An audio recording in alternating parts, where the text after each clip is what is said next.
ఈరోజు మనం చెప్పుకోబోతున్నటువంటి పాఠం దక్షిణాంధ్ర యుగంలో కవయిత్రులను గురించి చెప్పుకుంటున్నాం. దక్షిణాంధ్ర యుగము అంటే తెలుగు సాహిత్యంలో విజయనగర సామ్రాజ్య పతనం తర్వాత సాహిత్య పోషణ కరువైపోయి సాహిత్య కళాకారులు అందరూ కూడా సాహితీవేత్తలు, కళాకారులు, కవులు, పండితులు అందరూ కూడా అక్కడ నిలువ నీడలేక దక్షిణ దేశంలో అంటే మన రాజ్యానికి దక్షిణ దేశంలో దక్షిణ ప్రాంతంలో ఉన్నటువంటి తంజావూరు, మధుర, చించి ఈ మూడు కూడా దక్షిణాంధ్ర దేశంలో ఉన్నటువంటి తెలుగు రాజ్యాలు. ఆ రాజ్యాలలో సాహిత్య పోషణ చేస్తున్నందు వలన అక్కడికి తరలి వెళ్ళిపోవడం జరిగింది. దీన్నే దక్షిణాంధ్ర యుగం అని చెప్పి అంటారనమాట. ఈ దక్షిణాంధ్ర యుగంలో ఉన్నటువంటి విశేషం ఏమిటంటే కేవలం కవులు మాత్రమే కాకుండా ఎంతో ఎక్కువ సంఖ్యలో కవయిత్రులు కూడా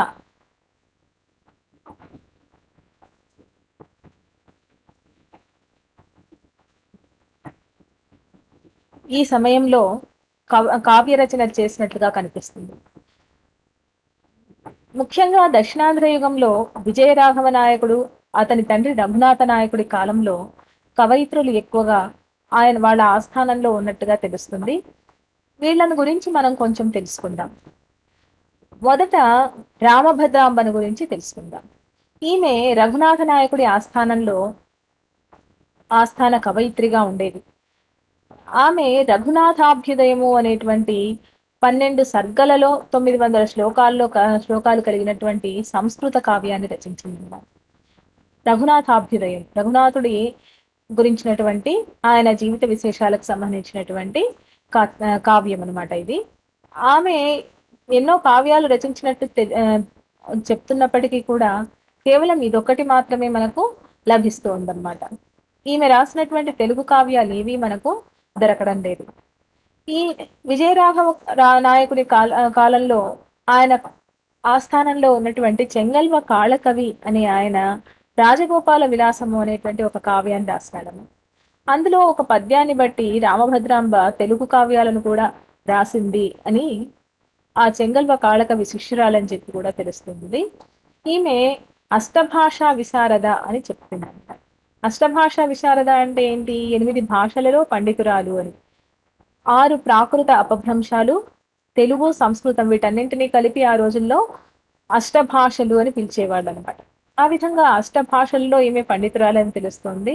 అంతేకాకుండా సమస్య పూరణ, ఆశుకవిత్వ ప్రస్తావిక పద్య కల్పన. ఆశుకవిత్వం అంటే ఏంటి?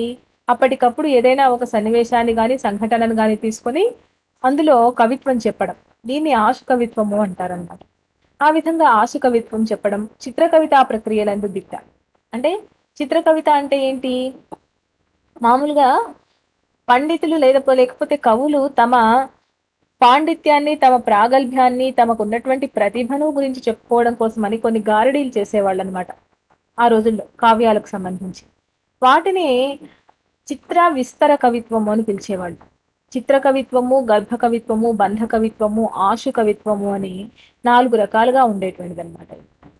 ఇందులోనే ఇప్పుడు చెప్పుకుంటున్నటువంటి అవధానం అనేది కూడా ఇందులో నుంచి వచ్చినటువంటిది. కాబట్టి ఇవన్నీ కూడా ఆ రోజుల్లో కవులు కాలక్షేపం కోసం చేసేటువంటి ఒక పేరడీలాగా ఉండేవి. ఇవన్నీ కూడా చాటు పద్యాలు చెప్పడము, ఇటువంటివన్నీ. ఈమె కూడా సమస్యాపూరణం అంటే ఇవన్నీ కూడా అవధానంలో కొన్ని విశేషాలు అన్నమాట. అవధానంలో ఉన్నటువంటి సమస్యాపూరణ, ఆశుకవిత్వము, తర్వాత చిత్రకవిత అంటే ఇంతకుముందు మనం చెప్పుకున్నాం. ఒక చిత్రాన్ని పెట్టి ఒక పుష్పమో లేకపోతే ఒక ఖడ్గమో, ఖడ్గ చిత్రము ఇట్లాంటివి పెట్టి దాని చుట్టూ కవిత రాసుకుంటూ పోవడం అన్నమాట. ఇవన్నీ కూడా ఆ రోజుల్లో కేవలం వాళ్ళ ప్రతిభను వెల్లడించుకోవడానికి చేస్తున్నటువంటి పనుల్లాగా ఉండేవి. రారాజని అచ్యుతేందు రఘునాథ నృప అనేటువంటి ఒక తెలుగు సమస్యను ఆమె ఈ విధంగా పూరించింది అనమాట. ఏరి నీ సరిరాజులు భూరమణులు నిన్ను జాల బొగడుదురు బళి స్వారాజని రేరాజని అచ్యుతేంద్ర రఘునాథ నృప అని చెప్పేసి రఘునాథ నాయకుడిని గురించినటువంటి ఒక పద్యం చెప్పిందనమాట. నీకు సరి వచ్చేటువంటి, నీకు సాటి వచ్చేటువంటి రాజులో ఎవరు లేరు. భూరమణుడు అంటే మామూలుగా రాజును భూమికి భర్త అని చెప్పి పిలుస్తారనమాట. ఆ విధంగా ఈ భూమికి రాజులు ఎవరు కూడా లేరు కదా నిన్ను మించిన వాళ్ళు అంటూ ఒక సమస్యను పూరించింది ఆమె. ఈమెకు కేవలం తెలుగులో మాత్రమే కాకుండా ప్రాకృతంలో కూడా కవిత్వం చెప్పగలిగినంత నేర్పు ఈమెకు ఉందన్నమాట. అంతేకాకుండా ఆశు కవితా ధార ఈమెకు స్వంతం. ఆశు కవితా ధార అంటే ఎంతో ఆశువుగా, ఎంతో ధారాశుద్ధితో కవిత్వం చెప్పగలిగినటువంటి దిట్ట అన్నమాట. కాబట్టి రామభద్రాంబ ఒక కవయిత్రి, రఘునాథ నాయకుని ఆస్థానంలో ఉన్నటువంటి ఒక కవయిత్రి. ఈమె రచించినటువంటిది ఒక సంస్కృత కావ్యం, రఘునాథాభ్యుదయము అనేటువంటి ఒక కావ్యం మనకు దొరుకుతోంది. అంతకు ముందు ఈమె తెలుగు కావ్యాలు కూడా రాసిందని చెప్పి చెంగల్వ కాళకవి అనే ఆయన రాసినటువంటి రాజగోపాల విలాసము అనే కావ్యంలో కనిపిస్తుంది. కానీ ఆమె రాసినటువంటి తెలుగు కావ్యాలు ఏవి కూడా మనకు లభించడం లేదన్నమాట. తర్వాత మరొక కవయిత్రి మధురవాణి. ఈమె రఘునాథ నాయకుని ఆస్థానంలో ఉన్నటువంటి విదుషీమణులు అంటే ఎవరు? పండితులు, స్త్రీలు, పండితులు ఉన్నటువంటి వాళ్ళలో రామభద్రాంబ తర్వాత ఈమె పేరే వినిపిస్తుంది అనమాట. ఈమె మొదటి పేరు వచ్చేసి శుకవాణి అని పేరు. శుకవాణి అంటే చిలుకల వంటి పలుకులు పలకగలిగింది అంటే అంత మధురమైనటువంటి కంఠస్వరం ఈమెకు ఉండేదన్నమాట. అప్పుడు ఆ విధంగా శుకవాణి అని ఉన్న పేరును రఘునాథ నాయకుడు మధురవాణిగా మార్చినాడు అని చెప్పేసి చెప్తారు. ఈమె రఘునాథ నాయకుడి చేతుల్లో కనకాభిషేక సత్కారాన్ని కూడా అందుకున్నటువంటి ఒక గొప్ప కవయిత్రి. సంస్కృతంలో సుందరకాండ వరకు రామాయణాన్ని రచించినట్టుగా ఈమె తెలుస్తుంది. అంటే తెలుగు కావ్యాలు ఏవి లేవు, ఈమె రచించినటువంటి తెలుగు కావ్యాలంటూ మనకు తెలియదు. కానీ సంస్కృతంలో రామాయణ కావ్యాన్ని సుందరకాండ వరకు రచించింది. అంటే 5 కాండల కావ్యాన్ని, 4 కాండల కావ్యాన్ని రాసిందనమాట. బాలకాండ, అరణ్యకాండ, అయోధ్యకాండ, కిష్కింధకాండ, సుందర 5 కాండల కావ్యాన్ని ఈమె రచించినట్టుగా తెలుస్తుంది. ఈమె రాసినటువంటి రామాయణానికి తర్వాత రఘునాథ నాయకుడు తెలుగులో రాసినటువంటి రామాయణానికి ఈమె రచించినటువంటి రామాయణం సంస్కృతీకరణము అని చెప్పి తెలుస్తుంది అన్నమాట. అంటే రఘునాథ నాయకుడు తెలుగులో రామాయణ కావ్యాన్ని రాసినాడు. ఆయన రాసినటువంటి కావ్యాన్ని ఈమె సంస్కృతంలోకి అనువాదం చేసింది. సాధారణంగా సంస్కృతంలో నుంచి తెలుగులోకి అనువాదాలు అనేటువంటివి మనకు ప్రాచీన సాహిత్యంలో కనిపించేటువంటి విషయాలు. అయితే ఈమె రఘునాథ నాయకుడు రాసినటువంటి కావ్యాన్ని తెలుగులో నుంచి సంస్కృతంలోకి అనువదించినట్టుగా మనకు తెలుస్తుంది అన్నమాట. అప్పుడు తన కావ్యాన్ని సంస్కృతంలో రాయడానికి రఘునాథ నాయకుడు ఎవరున్నారా అని ఆలోచిస్తున్న సమయంలో ఈమెను చూసి ఈమె అయితేనే బాగా రాయగలుగుతుంది అని చెప్పి ఆలోచించి ఆమెను రాయమని కోరినట్టుగా కూడా దాంట్లో మనకు కనిపిస్తుంది అన్నమాట. చతుర మధురవాణి సమ్యగాకర్ష్య అంటూ ఒక శ్లోకం కూడా మనకు అందులో కనిపిస్తుంది. మధురవాణి రామాయణ సారకావ్య తిలకము అనే పేరుతో ఈమె ఆ కావ్యాన్ని రచించింది. ఇందులో 1500 శ్లోకాలు ఉన్నటువంటి 1500 శ్లోకాలలో 14 సర్గలలో ఉన్నటువంటి కావ్యం మాత్రమే మనకు దొరుకుతుంది. మిగిలినటువంటి కావ్యం ఉందా లేదా, ఈమె రచించిందా లేదా అనేటువంటి విషయం మనకు తెలియదు అన్నమాట. ఈమె బాగా గొప్ప ప్రజ్ఞావంతురాలిగా మనకు తెలుస్తోంది. ప్రౌఢ కవయిత్రి అంటే ఏంటి? అన్ని రకాలైనటువంటి వర్ణనలను కానీ రచనా విధానం కానీ ఈమెది ఎంతో గాంభీర్యంతో ప్రౌఢంగా ఉంటుంది అని చెప్పేసి తెలుస్తుంది అన్నమాట. ఇందులో 9వ సర్గం చివర గద్యలో, అంటే సర్గ తర్వాత గద్య, మామూలుగా ఆశ్వాసాంతాల గద్యలు అంటారు కదా, ఆ విధంగా సంస్కృతంలో సర్గలు అంటారు భాగాలు. ఆ చివరి గద్యలో మధురైక దురంధరాంధ్ర కవిత నిర్మాణ సమ్మాన్వయ అని చెప్పేసి ఆమె తనను గురించి తాను చెప్పుకుంది అనమాట. అంటే మధుర కవితను రచించడంలో, మధురమైనటువంటి విధంగా కవిత్వ రచన చేయడంలో తను చాలా గొప్పది అని చెప్పేసి ఆమె చెప్పుకుంది. అంతేకాకుండా ఈమె తెలుగు కావ్యాలను కూడా రచించినట్లుగా తెలుస్తోంది. కానీ ఈమె కావ్యాలు ఏవి కూడా మనకు దొరకడం లేదన్నమాట. ఆ రోజుల్లో ఉన్నటువంటి చాలా మంది కవులు, కవయిత్రులు రాసినటువంటి కావ్యాలలో చాలా వరకు మనకు దొరకడం లేదు. కారణం ఏమి అంటే ఆ రోజుల్లో వాళ్ళు ఆ కావ్యాలను సరిగా భద్రపరచకపోవడం ఒకటి కారణమైతే, మరొక కారణము ఆ కావ్యాలలో తగినంత విషయం లేకపోవడం, అంటే తగినంతగా ప్రాచుర్యం పొందకపోవడం. ఏ కావ్యాలైతే ప్రాచుర్యంలోకి రావో అవన్నీ కూడా తర్వాత కాలంలో నశించిపోతాయి అన్నమాట.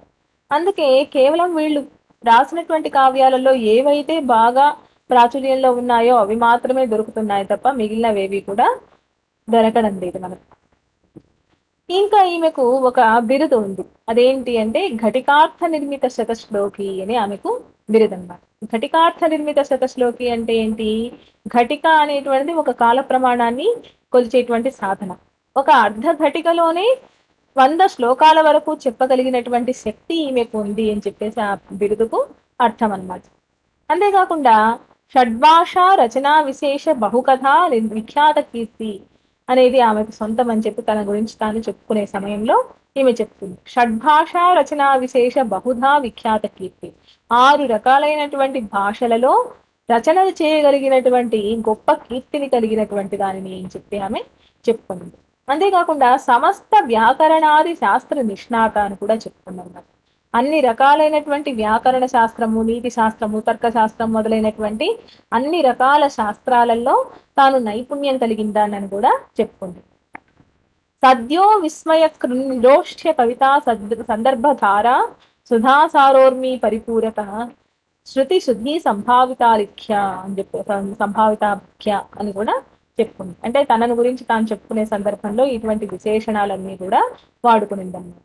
అదేంటి అర్థం ఏంటి అంటే సద్యో విస్మయకృ నిరోష్ట్య కవిత అంటే అప్పటికప్పుడు నిరోష్ట్య కవితను చెప్పి అందరినీ కూడా ఆశ్చర్యచకితులను చేయగలిగినటువంటి ధారాశుద్ధి కలిగినటువంటి పండితురాలని అని చెప్పి చెప్తుందన్నమాట. నిరోష్ట్య కవిత అంటే ఏంటి అర్థము? పలికేటప్పుడు పెదవులు కలవకుండా ఉండేటువంటి అక్షరాలతో చేసేటువంటి కవిత, దాన్ని నిరోష్ట్య కవిత అని చెప్పన్నారు. అది ఆశువుగా చెప్పగలిగినటువంటి దాన్ని చెప్పుకుంది. అంటే ఇవన్నీ కూడా ఆ రోజుల్లో పాండిత్య ప్రకర్షను ప్రదర్శించుకోవడానికి సాధనాలుగా ఉండేవన్నమాట. ఆ విధంగా ఇంకా సూరిస్తవ్య కుమార సంభవ మహాకావ్య ప్రతిగంధన ప్రాగల్భ్య ప్రకట క్రియా పద విఖ్యాత వైదుష్యము అని చెప్పేసి చెప్పుకుంది. ఇంకా తనకు ఏం గుణాలు ఉన్నాయంట?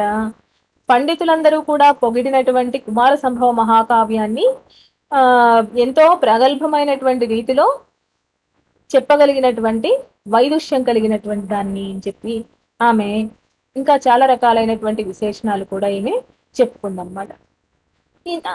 ఇంకా మధురవాణి రఘునాథరాయల దయతోనే సంస్కృత కావ్య రచనలు చేయడానికి కావలసినటువంటి అర్హతను, అంతేకాకుండా వీణావాదన నైపుణ్యాన్ని సొంతం చేసుకుంది అని చెప్పి ఆమె చెప్పిందనమాట. దీంతో పాటుగా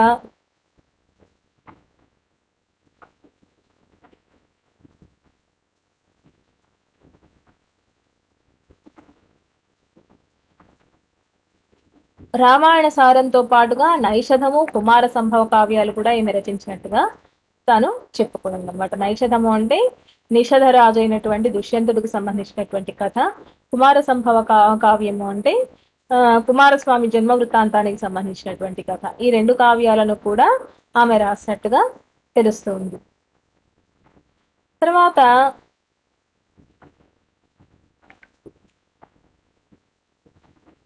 ఈ పండిత వాదంలో మధురలో ఉన్నటువంటి సరస్వతి భాండాగారాన్నంతా కూడా తీసుకొని వచ్చి తంజాపురంలో ప్రతిష్ఠించిందనమాట.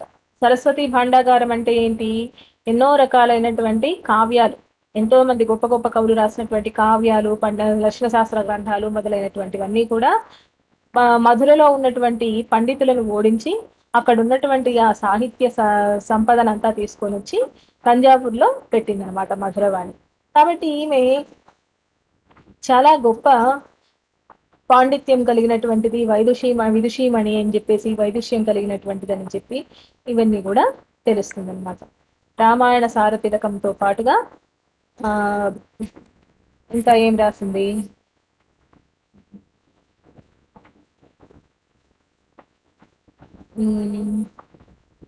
కుమార సంభవము, నైషధ కావ్యం, ఈ 2 కావ్యాలను కూడా ఈమె రాసినట్టుగా తెలుస్తుంది. తర్వాత ఉన్నటువంటి కవయిత్రి రంగాజమ్మ. ఈమెకు రంగాజీ అని పేరు కూడా ఉందన్నమాట. ఈమె పసుపులేటి రంగాజమ్మ అనేసి ఈమె పేరు. పసుపులేటి వెంగమాంబ వెంకటాద్రి అనేటువంటి వాళ్ళ కుమార్తె అన్నమాట. తల్లిదండ్రులు, ఈమె తల్లిదండ్రులు వచ్చేసి పసుపులేటి వెంగమాంబ వెంకటాద్రి. ఈమె విజయరాఘవ నాయకుని ఆస్థానంలో కవయిత్రిగా ఉండేదన్నమాట. రఘునాథ నాయకుని కొడుకు విజయరాఘవ నాయకుడు, ఆయన ఆస్థానంలో కవయిత్రిగా ఉండేది. అంతేకాకుండా ఈమెను భోగపత్ని అని కూడా పిలిచినారనమాట. విజయరాఘవ నాయకుడికి భోగపత్ని. భోగపత్ని అంటే మామూలుగా కొంతమంది ఆ రోజుల్లో వేశ్యా పద్ధతి ఉండేదన్నమాట, దేవదాసి పద్ధతి. ఆ దేవదాసీల్లో కూడా కొంతమంది ఏం చేసేవాళ్ళు అంటే కేవలం ఒకరితో మాత్రమే జీవితాన్ని పంచుకునేవాళ్ళు. అటువంటి భోగపత్నిగా ఈ రంగాజమ్మను మన వాళ్ళు చెప్తారనమాట. ఈమె అనుక్షణ ప్రవర్ధమాన సారస్వత ధురీణ అని చెప్పి తనని గురించి చెప్పుకుంటుంది. అంటే అనునిత్యము ఆ తాను చేస్తున్నటువంటి అభ్యాసంతో తనకున్నటువంటి సారస్వతం అంటే ఏంటి, సరస్వతి సంబంధమైనటువంటి విద్యను అనుదినము వృద్ధి చేసుకుంటుంది, అనుక్షణము వృద్ధి చేసుకోవడంలో నేర్పు కలిగినటువంటిది అని చెప్పేసి. విచిత్ర తథ పత్రికాశత లిఖిత నానార్తనా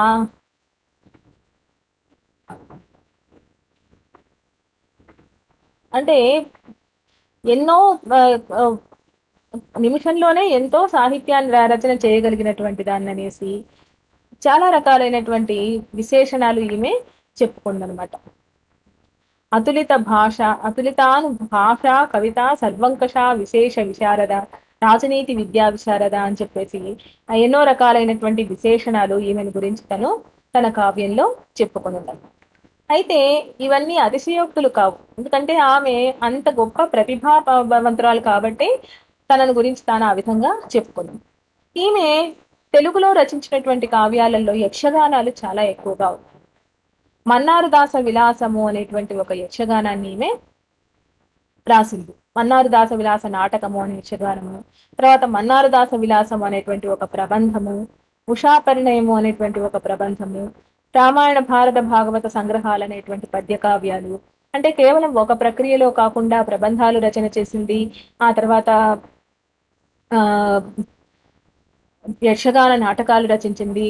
ఇవన్నీ కూడా రకరకాలైనటువంటి ప్రక్రియల్లో ఈమె రచనలు చేసింది అనమాట. అంతేకాకుండా తెలుగు సంస్కృతం రెండు భాషల్లో కూడా పాండిత్యం సంపాదించినటువంటి వ్యక్తి అన్నమాట. ఈమె ఎంతో మృదు రసాస్వాదంగా ఉంటాయి ఈమె కథలన్నీ కూడా, ఈమె రచనలన్నీ కూడా ఎంతో సుకుమారమైనటువంటి రీతిలో ఉంటాయి.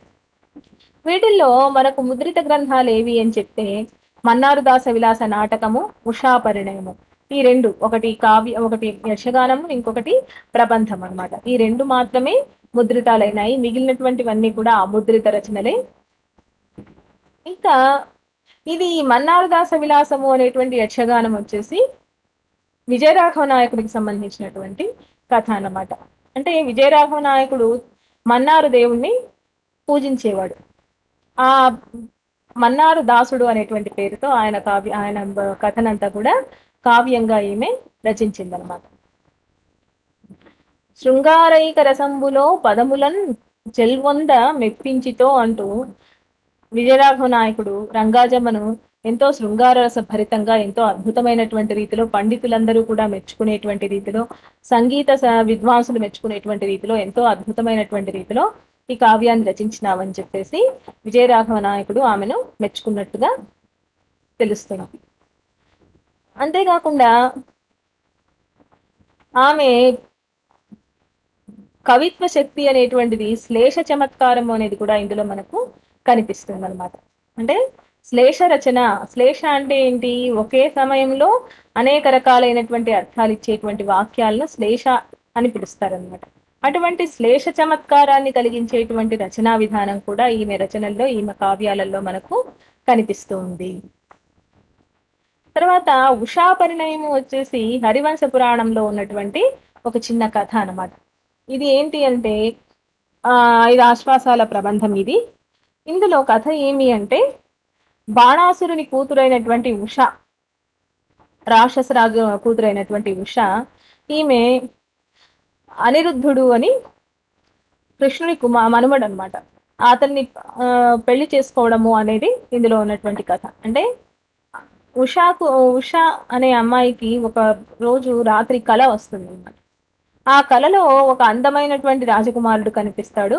ఆ రాజకుమారుడు ఎవరైనా సరే అతన్ని మాత్రమే నేను పెళ్లి చేసుకుంటాను, నేను ఇంకెవరిని పెళ్లి చేసుకోను అని చెప్పి ఆమె అంటుంది. అప్పుడు ఆమె చెలికత్తెలు ఏం చేస్తారంటే వివిధ దేశాల రాజకుమారుల చిత్రపటాలన్నీ తీసుకొని వచ్చి ఆమెకు చూపిస్తారు. ఎవరు నీ కలలో కనిపించింది అని చెప్పి చూపిస్తూ చివరికి అది ఆ కృష్ణుడి మనవడైనటువంటి అనిరుద్ధుడు అని చెప్పి తెలుస్తుంది. అప్పుడు ఆమె ఏం చేస్తుంది, ఆ అనిరుద్ధుణ్ణి ఎత్తుకెళ్లి తీసుకుపోయి తన లోకంలో పెట్టుకుంటుంది అనమాట. ఈ విధంగా ఆ కథ అనేది జరుగుతుంది. దానికి సంబంధించినటువంటిది ఉషా పరిణయము అనేటువంటి కావ్యం. ఈ మన్నార దాస విలాసము, ఉషా పరిణయము ఈ రెండు కావ్యాలలో రచనా విధానము దాదాపుగా ఒకటిగానే ఉంటుంది అన్నమాట. అయితే ఈ నిడదవోలు వెంకటరావు దాని గురించి చెప్తూ కృతియందు కావ్య శిల్పము గాని కథాకథనమున నైపుణ్యము గాని కానరాదు. అయినను ఇందలి శైలి సమాసాడంబరం లేని చక్కటి పలుకుబడితో ఆచార వ్యవహారములను అంతఃపురమున జరుగు శృంగార క్రియాకలాపములను ఇందు వర్ణితములగుటచే ఇది వాంగ్మయ చరిత్రకారులకు ఉపయుక్తము. ఒక కావ్యంగా దీన్ని మనం స్వీకరించలేకపోయినప్పటికీ అందులో ఉన్నటువంటి అంశాలు, అందులో ఉన్నటువంటి విశేషాలన్నీ కూడా ఆమె కాలంలో అంటే దక్షిణాంధ్ర యుగంలో ఉన్నటువంటి సామాజిక పరిస్థితులను, తర్వాత ప్రజల జీవన విధానాన్ని, రాజుల అంతఃపురంలో లేకపోతే వీటిలో జరిగేటువంటి జీవిత విధానాలను వాటికి సంబంధించినటువంటి విషయాలన్నీ కూడా మనకు తెలియజేస్తుంది అని చెప్పారు. దీన్ని మళ్ళీ ఈమె ఈ మన్నారు దాస విలాస కావ్యాన్ని తిరిగి యక్షగానంగా ఈమె రాసిందనమాట. ఈ నాయకరాజుల యుగంలో సంగీత సాహిత్యాలకు, కళలకు చాలా ఆదరణ ఉండేది. ఎందుకంటే నాయకరాజులలో విజయరాఘవ నాయకుడు, రఘునాథ నాయకుడు ఇద్దరు కూడా స్వయంగా కవులు, తర్వాత సంగీత పరిజ్ఞానం కూడా కలిగిన వాళ్ళు. రఘునాథ నాయకుడు తాను స్వయంగా ఒక రాగాన్ని సృష్టించినాడు, తర్వాత ఒక తాళాన్ని కూడా సృష్టించినాడు. అంతేకాకుండా రఘునాథ వీణ అనేటువంటిది ఒక వీణను కూడా ఆయన ఏం చేసినాడు, ఆ వీణలో వాటిని అన్నింటినీ కూడా ఆ మెళకువలన్నీ కూడా మెట్లు, వీణ మెట్లు అని ఉంటాయి కదా, వాటిని అన్నింటినీ కూడా సవరించి దాన్ని రఘునాథ వీణ అని కూడా ఒక అద్భుతమైనటువంటి తయారు చేస్తున్నాడు అనమాట. కాబట్టి సంగీతంలో కానీ సాహిత్యంలో కానీ చాలా నిష్ణాతుడు రఘునాథ నాయకుడు. ఆయన కుమారుడైనటువంటి విజయరాఘవ నాయకుడు కూడా అదే విధమైనటువంటి వైదుష్యం కలిగినటువంటి వాడు. ఆయన కుమారుడైనటువంటి మన్నారు దేవుడు కూడా అదే విధంగా కవి పండితులను పోషించడం కానీ, తాను స్వయంగా యక్షగానాలు రచించడం కానీ ఇవన్నీ కూడా చేసినారు అన్నమాట. వాళ్ళ తర్వాత వచ్చినటువంటి మరాఠా రాజులు కూడా సంగీత సాహిత్యాలను చాలా బాగా పోషించినారు. అంతేకాకుండా వాళ్ళు కూడా స్వయంగా యక్షగానాలు రచించడం అనేది కూడా జరిగింది. విజయరాఘవ నాయకుని సభలో ఎప్పుడు యక్షగానాలు, నాటకాల ప్రదర్శన కూడా జరిగేది అని చెప్పి చెప్తారు. కాబట్టి యక్షగాన సాహిత్యము అనేటువంటిది చాలా ఉన్నతమైనటువంటి స్థితిలో ఎప్పుడుంది అంటే విజయరాఘవ నాయకుని కాలంలో ఆ విధమైనటువంటి స్థితి మనకు కనిపిస్తుంది అనమాట. అందుకే ఈయన కాలంలో ఉన్నటువంటి కవులు కానీ, కవయిత్రులు కానీ చాలా ఎక్కువగా యక్షగానాలను రచించినట్టుగా తెలుస్తుంది. ఈమె రచించినటువంటి ఈ మన్నారదాస విలాస నాటకంలో కథ అనేది పెద్దగా కనిపించదు, కానీ వర్ణనలు అనేవి చాలా బాగా కనిపిస్తాయి అన్నమాట.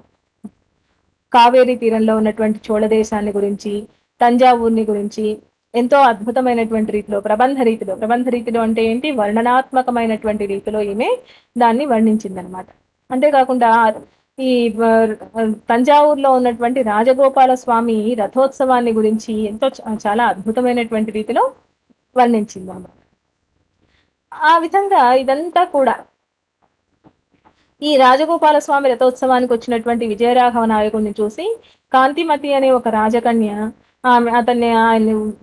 ఆయన్ని ఎన్నుకొని, అంటే భర్తగా ఎన్నుకోవడము, ఆమె అతని గురించి బాధపడము, ఇటువంటివన్నీ కూడా మనకు ఈ కావ్యంలో కనిపిస్తుంది. ఆ తర్వాత ఈ రాజగోపాల స్వామి భార్య చెంగమల దేవి, ఆమె ఎరుకల సానిగా వచ్చి కాంతిమతికి సోది చెప్పడము, ఇవన్నీ కూడా ఇదంతా కూడా మనం చూస్తే ఈ వెంకటేశ్వర మహాత్మ్యంలో కావ్యంలో పద్మావతి దేవికి వచ్చి సోది చెప్పడము, ఇటువంటివన్నీ కూడా ఈ విశేషాలన్నీ కూడా మనకు గుర్తొస్తాయన్నమాట.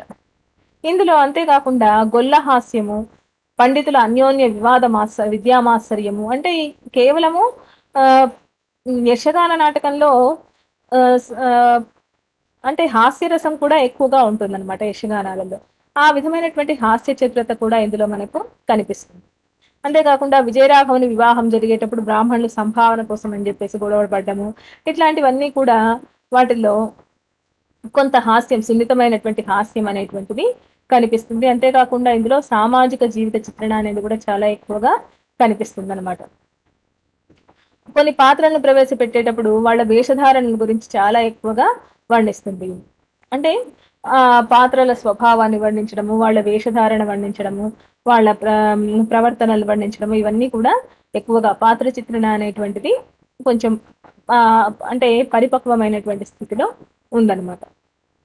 అంతేకాకుండా నగరాధికారులు వాళ్ళ సంభాషణలు, కటిక వారి మాటలు, అంటే పాత్రోచితమైనటువంటి భాష కూడా ఇందులో మనకు కనిపిస్తుంది. తమిళ భాషలో కొన్ని పాత్రలకు సంబంధించినటువంటి విషయాలు తమిళ భాషలో ఉన్నాయన్నమాట. పాత్రోచిత భాష అనేటువంటిది కనిపిస్తుంది. ఇది శ్రవ్య కావ్యంగా వచ్చినప్పటికీ కూడా ఇది నాటకమే. యశగానం అనేటువంటిది నాటకం. ఇది ఈమె ఇంతే కాకుండా సంస్కృతంలో, ప్రాకృతంలో, తమిళం మొదలైనటువంటి 8 భాషలలో ఈమె కవిత్వం చెప్పినట్లుగా తెలుస్తుంది అనమాట. ఇంకా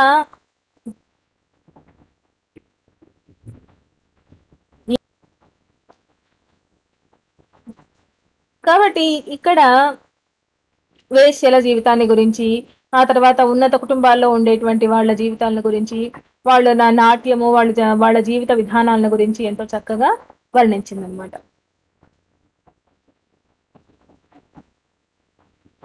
ఇంకా రంగాజమ్మను వేశ్య అని కొంతమంది చెప్తారు. కాకపోతే తనను గురించి తాను రంగాజమ్మ తాను విజయరాఘవ నాయకుని భార్యగా చెప్పుకునిందనమాట. అంతేకాకుండా నాయకరాజుల కులగురువైనటువంటి తాతాచార్యులు చతురాస్యుండనదగు నీ పతి ఇటు నిన్ను గారవించి బహుమతి మీరన్ కృతి రచయింపు మనుచున్ భారతికిన్ ప్రతివత్తువమ్మ రంగాజమ్మ అని చెప్పేసి ఆమె విజయరాఘవ నాయకుని భార్య అని చెప్పేసి చెప్పిన దాన్ని బట్టి తాను వేశ్య కాదు, ఆయన భార్య అనే విషయం తెలుస్తుంది అనమాట. తర్వాత కృష్ణాజీ అని ఇంకొక కవయిత్రి ఉంది. ఈమె రంగాజీకి అక్క అని చెప్తారు. అంటే రంగాజీ అంటే ఎవరు? రంగాజమ్మ. ఆ రంగాజమ్మకు అక్క కృష్ణాజీ అని చెప్పేసి ఈమె కూడా విజయరాఘవ నాయకుని ఆస్థానంలో ఉండేది అని చెప్పి చెప్తారనమాట. ఈమె కూడా చెంగల్వ కాళకవి, రాజగోపాల విలాసము అనే కావ్యాన్ని రాసినటువంటి చెంగల్వ కాళకవికి శిష్యురాలే అని చెప్పేసి చెప్తూ ఉన్నారు. ఈమె గొప్పతనాన్ని గురించి చెంగల్వ కాళకవి ప్రశంసించి రాసినాడు. అంతేకాకుండా కొన్ని కావ్యాలు రాసినట్టుగా కూడా చెప్తున్నాడు. కానీ ఆమె కావ్యాలేవి కూడా మనకు తెలియడం లేదన్నమాట. కావ్యాలేవి మనకు కనిపించడం లేదు, లభ్యం కావడం లేదు. ఈమె అందరితో పాటుగా, అంటే విజయరాఘవ నాయకుని ఆస్థానంలో ఉన్నటువంటి ఇతర కవయిత్రులతో పాటుగా వసంత కేళిక అనేటువంటి దాన్ని వినిపించేది. అంటే ఆ వసంత సమయంలో పాడేటువంటి పాటలు ఇటువంటివన్నీ కూడా చేసేదని చెప్పేసి రంగాజమ్మ రాసినటువంటి మాటల్లో మనకు తెలుస్తుంది. ఇంకా చంద్రరేఖ అని ఇంకొక కవయిత్రి ఉంది. ఈమె కూడా విజయరాఘవ నాయకుని ఆస్థానంలోనే ఉన్నట్టుగా తెలుస్తుంది. అయితే ఈమె రాసినటువంటి కావ్యాలేవి మనకు తెలియడం లేదు. ఈ చెంగల్వ కాళకవి తన రాజగోపాల విలాస కావ్యంలో ఈమె కూడా విజయరాఘవ నాయకుని ఆస్థాన కవయిత్రి అని చెప్పేసి ఆమెను గురించి తన కావ్యంలో చెప్పినటువంటి దాన్ని బట్టి ఈమె కూడా కవయిత్రి అని చెప్పి తెలుస్తుంది అన్నమాట. ఈమె రాసిన కావ్యాలేవి మనకు తెలియకపోయినప్పటికీ ఈమె ఆశు కవితలు చెప్పడంలో నేర్పరురాలు అని చెప్పి సమస్య పూరణంలో దిట్ట అని మనకు తెలుస్తుంది అనమాట. కృష్ణాజీ తర్వాత చంద్రరేఖ ఇద్దరు కూడా సమస్య పూరణం చేయడంలో దిట్టలో ఉంది. సమస్య పూరణం అంటే అర్థం ఏంటి? ఒక పాదాన్ని, చాలా చిత్ర విచిత్రంగా ఉన్నటువంటి పాదాన్ని ఇచ్చి దానికి ఒక సందర్భాన్ని ఇచ్చి ఆ సందర్భంలో ఈ పాదాన్ని అంతటినీ కూడా పద్యపూరణం చేయమని చెప్పి కోరుతారన్నమాట. దాన్ని సమస్య పూరణ అంటారు. ఆ విధంగా దాన్ని చేస్తారు. కుంజరయూధము దోమ కుత్తుక చొచ్చిందని చెప్పేసి తెనాలి రామకృష్ణుడి సమయంలో, అంటే కృష్ణదేవరాయల ఆస్థానానికి వచ్చినటువంటి ఒక కవి సమస్యలు ఇచ్చినాడు అనమాట. కుంజర యూధమ్ము దోమ కుత్తుక చొచ్చిందని చెప్పేసి ఆ విధంగా వాటిని పూరించడం, దానికి ఒక సందర్భం ఇస్తారు. పలానా సమయానికి సంబంధించి రామాయణ కథా సందర్భంలో, లేకపోతే భారత కథా సందర్భంలో, లేకపోతే పలానా ఒక పాత్ర సందర్భంలో ఆ పాత్ర స్వభావాన్ని గురించి చెప్తూనో ఈ పద్యాన్ని పూరించమని చెప్పేసి చెప్తారన్నమాట. అది చాలా క్లిష్టమైనటువంటి సమస్య. అవధానంలో ఇవన్నీ కూడా ఉంటాయి. వీళ్ళ కాలంలో ఇవన్నీ ఉండడాన్ని బట్టి అవధాన విద్య అనేటువంటిది కూడా ఆ రోజుల్లో ఉండేటట్లుగా మనకు తెలుస్తుందన్నమాట. ఈమె సౌందర్య అని ఇంకొక కవయిత్రి కనిపిస్తుంది. ఈ రంగాజమ్మ రచించినటువంటి మన్నారదాస విలాసము అనేటువంటి కావ్యాన్ని ఆమె తీసుకొని ఏం చేసిందంట, పాత్రల పేర్లు వాటిని మార్చి ఇది తాను రాసినటువంటి కావ్యమే అని ఆమె ప్రచారం చేసుకుంది. అంటే గ్రంథ చౌర్యము అంటారు. ఆ రోజుల్లో కూడా ఇటువంటివి ఉండేవి అని తెలుస్తుంది. అల్లాడ విజయసింహ భూపతి సింహ విలాసము అనే పేరు పెట్టుకొని తాను రాసినట్టుగా ఆమె దాన్ని మార్చుకుంది. మన్నారదాస విలాసము అనే పేరు తీసేసి దానికి పేరు మార్చి పాత్రల పేర్లు మార్చి తాను రాసినట్టుగా కావ్యాన్ని తీసుకొని పెట్టుకుంది అన్నమాట. దీని గురించి రాజరాజ నరేంద్రుని అనంతరము రాజమహేంద్ర రాజాధీశ్వరుడైన అల్లాడ విజయసింహ భూపతి సింహుని శృంగార చరిత్రమున అతని భార్యము రాజవీటి నరపతికిని మౌక్తికాంతకును కూతురునగు సౌందరీదేవి అల్లాడ విజయభూపతి సింహ విలాసమను పేర ప్రబంధముగా రచించినట్టే ఇందు కలదు. ఇది వట్టి బూటకముగా తెలియవచ్చుచున్నది. తంజావూరు తెలుగు రాజైన ప్రఖ్యాతుడైన విజయరాఘవ నాయకుని ప్రేమ పాత్రమగు రంగాజీ అని స్త్రీ రచించిన విజయరాఘవ నాయక చరిత్రమైనవు మన్నారదాస విలాసముల ప్రబంధమే ఇది ఎదును అని చెప్పి కేటలాగ్ లో రాస్తున్నారనమాట. డిస్క్రిప్టివ్ కేటలాగ్ లో దాన్ని ఈ విధంగా రాస్తున్నారు. అంటే ఇది ఆమె రాసినటువంటి రచన కాదు, కేవలము ఈ రంగాజమ్మ రాసినటువంటి మన్నారదాస విలాసం అనే కావ్యాన్ని ఆమె పేర్లు మార్చుకొని అశ్వాసాంత గద్యలు అవతారికలో కొంత భాగం మార్చుకొని తన పేరుతో చలామణి చేసుకుంది అంతే తప్ప ఆమె స్వంత రచన కాదు ఇది అని చెప్పి తెలుస్తుంది అనమాట. అంతేకాకుండా ఈ రంగాజమ్మకు ప్రభువుని ఏ విధంగా మెప్పించాలనో, ఆయన మెచ్చుకునేటట్లుగా ఎట్లా చేయాలనో బాగా తెలిసినటువంటిది అనమాట. అంతేకాకుండా ఈ మన్నారదాస విలాసం అనే కాకుండా ఆమె దండకాన్ని కూడా దొంగలించిందనమాట. అంటే తన పేరుతో చలామణి చేసుకుని తాను ఏమీ రచనలు చేయకపోయినప్పటికీ కూడా తాను గొప్ప కవయిత్రిని అని నిరూపించుకోవడం కోసమని రంగాజమ్మ రచనల్ని ఈమె దొంగతనం చేసుకొని తన పేరుతో మార్చుకొని తాను రాసినట్టుగా వాటిని చలామణి చేసుకుందనమాట. ఆమె దండకము అంటే అదొక ప్రక్రియ అనమాట. ఇందులో ఇదంతా కూడా గద్య రచనలో అంతా అంటే వాళ్ళకి స్థుతికి సంబంధించింది. ఎవరిని గురించి అయితే రాస్తున్నారో వాళ్ళని స్థుతిస్తూ చేసేటువంటి రచన అనమాట. ఇది కూడా అల్లాడ విజయసింహ భూపతికి అంకితం ఇస్తున్నట్టుగా ఆమె చెప్పుకుందనమాట. కాబట్టి ఈమె స్వంతంగా రాయకపోయినప్పటికీ వేరే వాడు రాసిన తన పేరుతో ఈమె చలామణి చేసుకుంది. ఆ విధంగా చేసి తాను కూడా కనకాభిషేకం చేయించుకోవాలనే ఆశతో చేసిందో ఏమో తెలియదు, కానీ ఆ రోజుల్లో ఈమె ఆ విధంగా చేసింది. తర్వాత ఉన్నటువంటి కవయిత్రి ముద్దుపళన్. ఈమె తంజావూరులో ఉన్నటువంటి మహారాష్ట్ర రాజు ప్రతాపసింహుడు అనే ఆయన చేత అనేక రకాలైనటువంటి బహుమానాలు పొందినటువంటి భోగపత్ని అన్నమాట. భోగపత్ని అంటే ఇంతకుముందు మనం చెప్పుకున్నాం కదా, దేవదాసీలలో కొంతమంది ఒకరిని భర్తగా నమ్ముకుని వాళ్ళతోనే జీవితాన్ని గడుపుతారు అని. ఆ విధంగా ఈమె కూడా, ఈ ముద్దుపళ్ళని కూడా మరాఠా రాజు అయినటువంటి ప్రతాపసింహుడు అంటే నాయకరాజుల తర్వాత మరాఠా పరిపాలకులు తంజావూరుని పరిపాలించినారనమాట. తంజావూరును పరిపాలించినటువంటి నాయకరాజులు కేవలం 5 మంది. వాళ్ళలో రఘునాథ నాయకుడు 3వ వాడు, 4వ వాడు విజయరాఘవ నాయకుడు, 5వ వాడు పరిపాలించలేదు కానీ అతను కూడా రాజుగా ఉన్నాడు. ఆయనే మన్నారు దేవుడు, విజయరాఘవ నాయకుని కుమారుడు అనమాట. ఆ తర్వాత మరాఠా పరిపాలకులు రాజ్యాన్ని ఆక్రమించుకున్నారు. ఆ వాళ్లలో ప్రతాపసింహుడు అనే ఒక రాజు ఈమెకు చామీకర అంబర ఆభరణాదులు అంటారు. అంటే బంగారం, చామీకరం అంటే ఏంటి, బంగారం అనమాట. బంగారపు ఆభరణాలు, బంగారంతో నేసినటువంటి వస్త్రాలను బహుమానంగా పొందినటువంటి వ్యక్తి అనమాట ఈయన. ముద్దుపళ్ళని తండ్రి ముత్యాలు అని ఆమెను గురించి చెప్తారు. ఈమె ఒక వేశ్య, తన తల్లి ఒక వేశ్య అని చెప్పి ఒక ఇది ఉందన్నమాట. ఒక లోకంలో అపవాదం అనేటువంటిది ఒకటి ఉంది. ఈమె మేనత్త తంజనాయకి అని కంజనాయకి కుమార్తె రామామణి అనే ఆమె కూడా చాలా ప్రసిద్ధి చెందిందనమాట. తంజావూరులో చాలా ప్రసిద్ధి చెందినటువంటి వ్యక్తి. ఈమె దాతృత్వ గుణం కలిగి ఉన్నట్టుగా తెలుస్తుంది అనమాట. ఈమె గురువు వచ్చేసి తిరుమల తాతాచారి వంశీయుడైనటువంటి వీరరాఘవ దేశికుడు అనే ఆయన ఈమెకు గురువు అని చెప్పి తెలుస్తుంది. తర్వాత ఈమె రచించినటువంటి కావ్యము రాధికా సాంత్వనము అనే కావ్యము. రాధికా సాంత్వనము అంటే రాధాకృష్ణుడికి సంబంధించినటువంటి కథ అనమాట. ఇది 4 ఆశ్వాసాల మోహ శృంగార ప్రబంధం. అంటే రాధికకు కృష్ణుడి పైన విపరీతమైనటువంటి మోహం కదా, ఆమెకు సంబంధించినటువంటి ఆమె విరహము, దానికి సంబంధించినటువంటి కథ అనమాట. దీనికి ఇళాదేవియము అనేటువంటి ఇంకొక పేరు కూడా ఉంది అని తెలుస్తుంది. ఇది బాలకృష్ణుడికి అంకితం చేసిందనమాట. ఇందులో 585 గద్య పద్యాలు ఉన్నాయి. ఆ రోజుల్లో అంటే ప్రబంధ యుగం తర్వాత వచ్చినటువంటి యుగం దక్షిణాంధ్ర యుగం.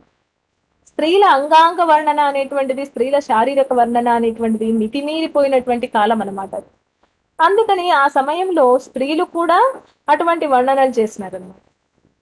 ఆ విధమైనటువంటి వర్ణనలు ముద్దుపడని కావ్యంలో మనకు చాలా ఎక్కువగా కనిపిస్తాయి. పచ్చి శృంగార సంబంధమైనటువంటి కావ్యంగా ఈ రాధికా సాంత్వనము అనేటువంటిది కనిపిస్తుంది అనమాట. ఈ రాధ కృష్ణుడి మేనత్త, ఇలా వచ్చేసి మేనమామ కూతురు అనమాట. వీళ్ళిద్దరికి సంబంధించి ఆ కృష్ణుడితో కలిసి తిరిగేటువంటి సన్నివేశాలు ఇవన్నీ కూడా వాటిల్లో అంతా కూడా మనకు చాలా మితిమీరినటువంటి శృంగార వర్ణనలు అనేటువంటివి కనిపిస్తాయి అన్నమాట.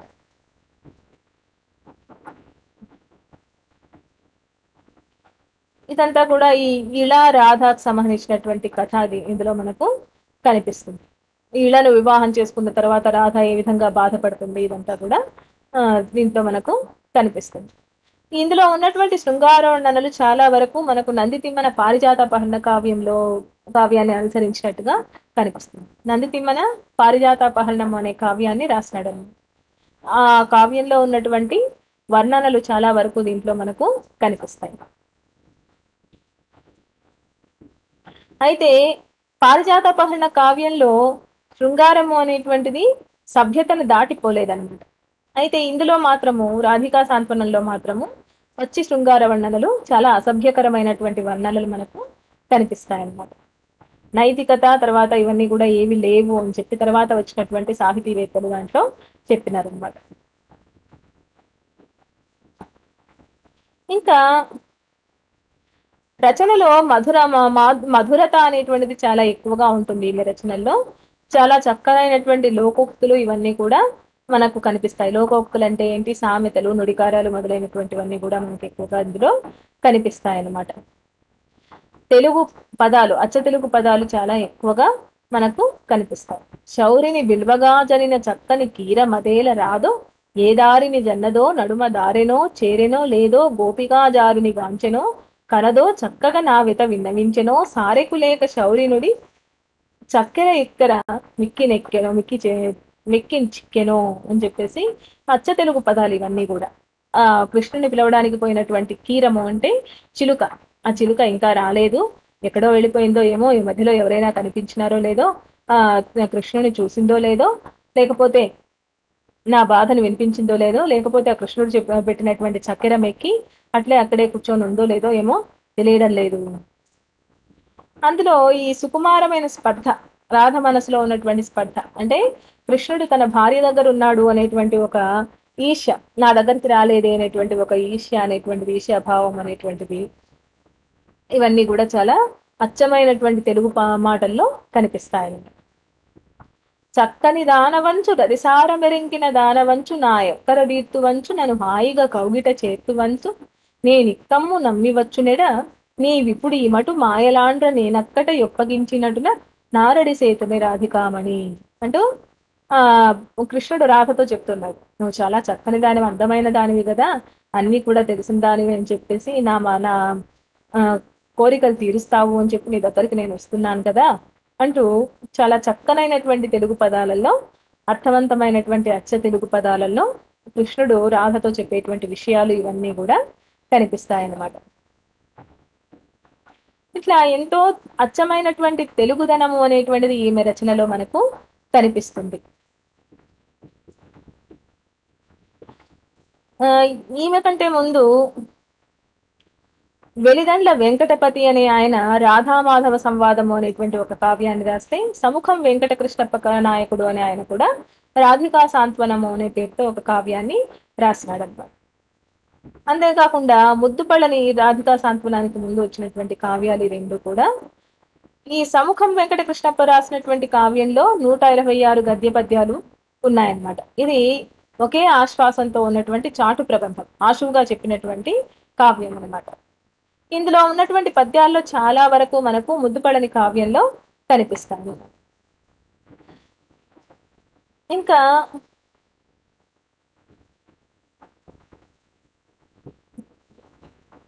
ఈ విధంగా ఈ రాధికా సాంత్వనము అనేది మితిమీరినటువంటి శృంగార వర్ణనలు ఉన్నప్పటికీ కూడా తేటనైనటువంటి తెలుగు పదాల పొందికతో ఎంతో మధురమైనటువంటి పదాలతో ఆమె చాలా చక్కగా రాసినట్టుగా తెలుస్తుంది అన్నమాట.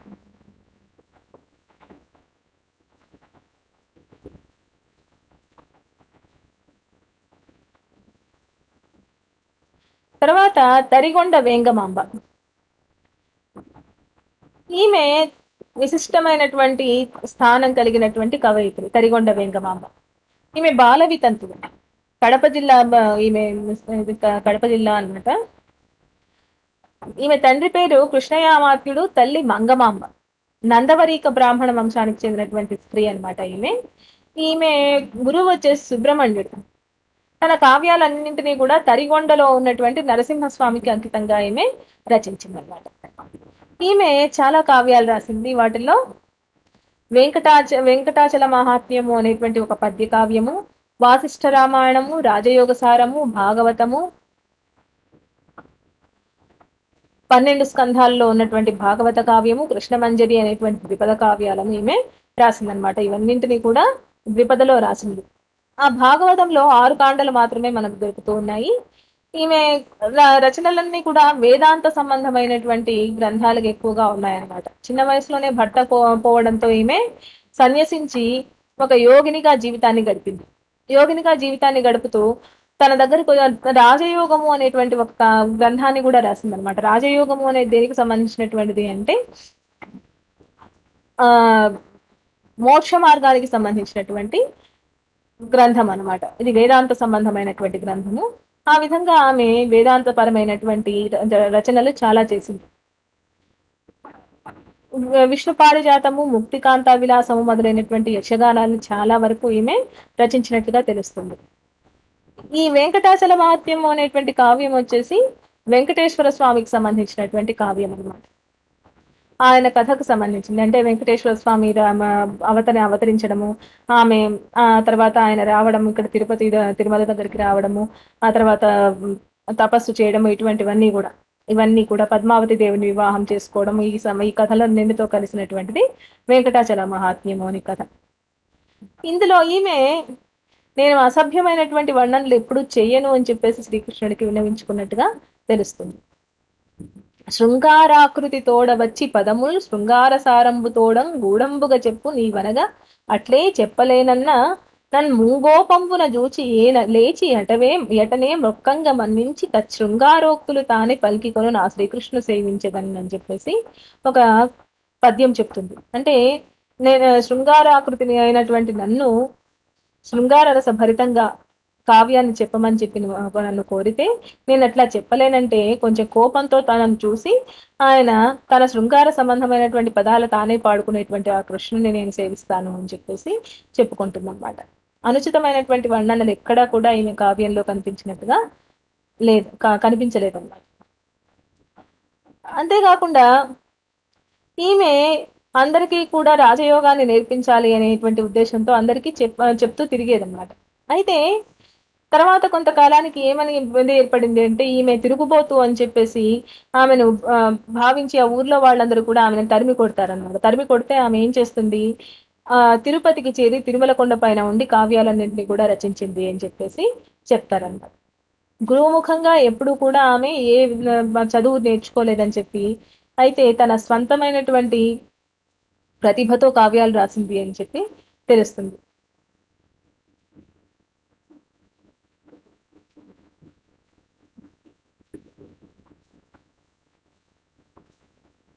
ఈమె రచనలంతా కూడా తేట తెలుగు పదాలతో చాలా సులభంగా అందరికీ అర్థమయ్యే విధంగా కనిపిస్తాయన్నమాట.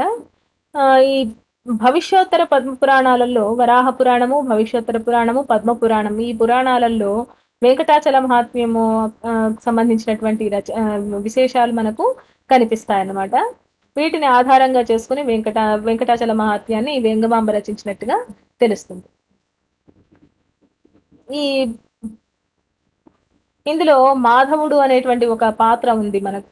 ఆ పాత్ర నిగమ శర్మకు పోలినట్లుగా కనిపిస్తుంది. నిగమ శర్మ అని పాండురంగ మహాత్మ్యంలో తెనాలి రామకృష్ణుడు సృష్టించినటువంటి ఒక పాత్ర అన్నమాట. ఇది విష్ణు మహామహత్యాన్ని గురించి చెప్పడానికి సృష్టించినటువంటి పాత్ర. నిగమ శర్మ చాలా దుష్టుడు అనమాట, దుర్మార్గుడు. వాడికి చెలేని చెడు అలవాట్లు అంటూ లేవు. అటువంటి వాడిని కూడా వైకుంఠ ఏకాదశి రోజు వాడు కొంచెం భగవద్ ధ్యానంలో గడిపినాడనే ఉద్దేశంతో వాడిని నరకానికి పోనీయకుండా వైకుంఠానికి తీసుకుపోతారనమాట. అంటే ఆ విధంగా ఆ నిగమ శర్మ పాత్ర లాంటిదే ఆ మాధవుడు అనేటువంటి పాత్రను సృష్టించి ఆ కథని రాసిందనమాట నేను.